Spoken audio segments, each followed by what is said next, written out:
Alright, what's up, Dragon Brood? We are finally on the last day of my Magic 30 trip, and there's a lot to talk about coming on a future video. But today, we have more previews from the Brothers War.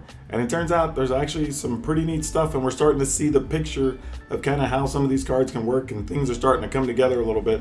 So there's going to be quite a bit to talk about today. I'm going to try to get through them as fast as I can, but let's get to it. Alright, this is one that was previewed on stream, or at the event actually. This was part of our Commander panel actually that I got to be on. This is Loran of the Third Path, 2 colorless and a white for a 2/1 legendary creature, human artificer with vigilance. And when this enters the battlefield, you destroy up to 1 target artifact or enchantment. Then you can tap it, and you and target opponent each draw a card. Now, one thing I will say is just for constructed 60 card stuff in Standard, having a creature that can come into play and still destroy an artifact or enchantment is actually kind of nice if you're trying to squeeze space, especially in best of 1.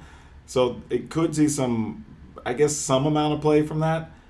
However, the other ability is actually more in line with what Commander sort of wants, right? Part of the thing for Commander is being a bit political, right? So if you can take some damage off yourself to, hey, don't attack me because I'll let you draw a card, or even if you're building what they call a group hug deck, so you're trying to do lots of nice things for people, like, this is exactly the type of card that fits either of those styles of play, so I imagine it'll be pretty popular for that.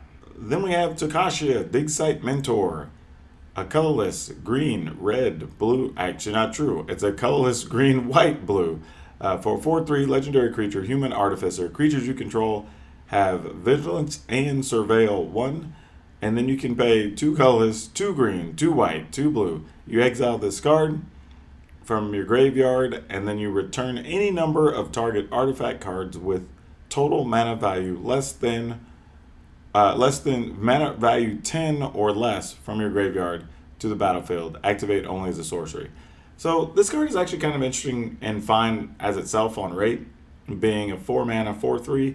However, I think when you start looking, and I guess technically it also has vigilance and surveil, but it's wondering like how often those abilities are going to be something that you want.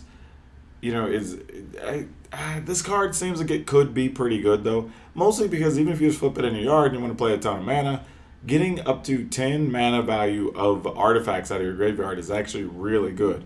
So, yeah, I don't think this is, like, insane, but I think it's actually going to be a pretty quality card for the decks that want it.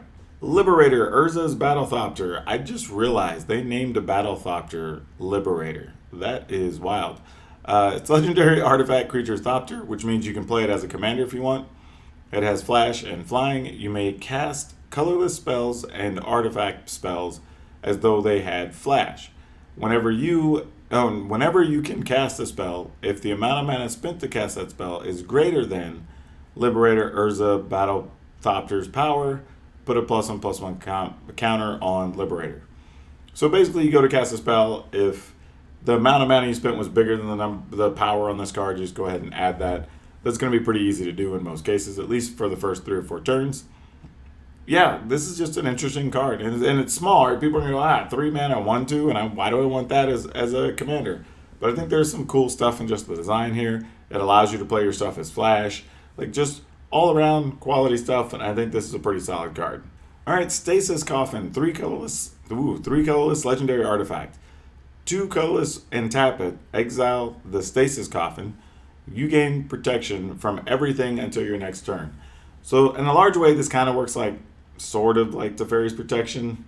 So this is actually a pretty cool card. It seems kind of like on the edge of being problematic, but I don't know that it would be. All right, so next up we have Hajar, Loyal Bodyguard, a green and a red for a 3/3. This has to have a downside. Legendary creature, human soldier, sacrifice Hajar, Loyal Bodyguard. Legendary creatures you control get +1/+0 and gain indestructible until end of turn. So, yeah. This is like, oh, I'm getting a 3/3 for 2 mana. Let me just wait for the downside. It never came. This card, I think, is actually just solid as is. It's a 3/3 for 2, and then you can occasionally sacrifice it, and your legendary stuff gets bigger. And has indestructible. So yeah, I'm into this card. It's pretty low key quality. Like if you're playing, I don't know, some type of Gruul aggro or something, like this is still an interesting card while doing something kind of on the fringes. So yeah, very very cool. Visions of Phyrexia, 2 colorless, red, red, enchantment. At the beginning of your upkeep, exile the top card of your library. You may play that this turn. At the beginning of your end step, if you didn't play a card from exile this turn, create a tapped Power Stone token. Not much to say about this one. You know, I think it works exactly like you would expect. Gives you a way to kind of like, oh, I can't play my cards, let's do this thing. You know, and gives you extra value still. So, yeah, this is just like a quality red card that's going to get some value over time, and hopefully it leads to more wins for you. All right, Diabolic Intent, colorless and a black, sorcery. As essential cost to cast this spell, sacrifice a creature. Search your library for a card, put that card into your hand, then shuffle. Yeah, this is kind of neat. I mean, that's kind of all I can really say about this card. It's like, okay, if you're going to cast it, you got to have something you can sacrifice, so that could put a restriction on it that's not great. I mean, yeah, this card's probably going to get played. I mean, you get to search your library for a card. All right, Portal to Phyrexia, 9 colorless artifact. When Portal to Phyrexia enters the battlefield, each opponent sacrifices 3 creatures. At the beginning of your upkeep, put target creature card from your graveyard onto the battlefield under your control. It's a Phyrexian in addition to its other types. Wow. Wow. So this actually, the second ability obviously is really good because you get to just have recurring graveyard stuff, and that's kind of cool. But when it enters the battlefield, your opponent not even deals damage. They sacrifice 3 things. Like, that seems like so powerful, but it is 9 mana, and I think we can live with that. All right, so we have the Brothers War. It's Chapter 1, create 2 tapped Power Stone tokens. Chapter 2, choose 2 target players until your next turn. Wait, choose 2 target players. Okay. Until your next turn, each creature they control attacks the other chosen player each combat. All right, so you're basically saying, hey, your opponent, all your stuff has to attack this person, and then all their stuff has to attack you. The Brothers War deals X damage to any target and X damage. Hold on. The Brothers War deals X damage to any target and X damage to any other target. There we go. Where X is the number of artifacts you control. Not bad, considering the earlier chapters also get you like Power Stones and stuff, which are artifacts. It's like, this is neat. It's nothing I think is going to be particularly game-breaking, but it might end up being a couple decks and just be very solid. All right, so we have the Temporal Anchor, 3 colorless, blue, blue, blue. Legendary artifact. At the beginning of your upkeep, scry 2. Whenever you choose to put 1 or more cards on the bottom of your library while scrying, exile that many cards from the bottom of your library. During your turns, you may play cards exiled with Temporal Anchor. Ah, man, this is a rough card, right? Because it costs 6. It's not cheap. It doesn't even really have a payoff when you put it into play. You have to wait till your upkeep. See, I don't know. This is one I just chalk up to. If you enjoy, I don't know. Well, I was about to say, what you even enjoy with this? Like, just grindier, weird, different situations. Cool. Play the card. I don't know for 6 mana, though, if it's what we want to be doing. It probably is, to be honest, the way some of the recent decks have looked. But, yeah, I could see how this would have been tougher for people to decide if they like this one or not. I'm in a camp of I'm not sure I like it. I'm probably saying more no than yes, but I wouldn't be surprised if people found out something cool to do with it.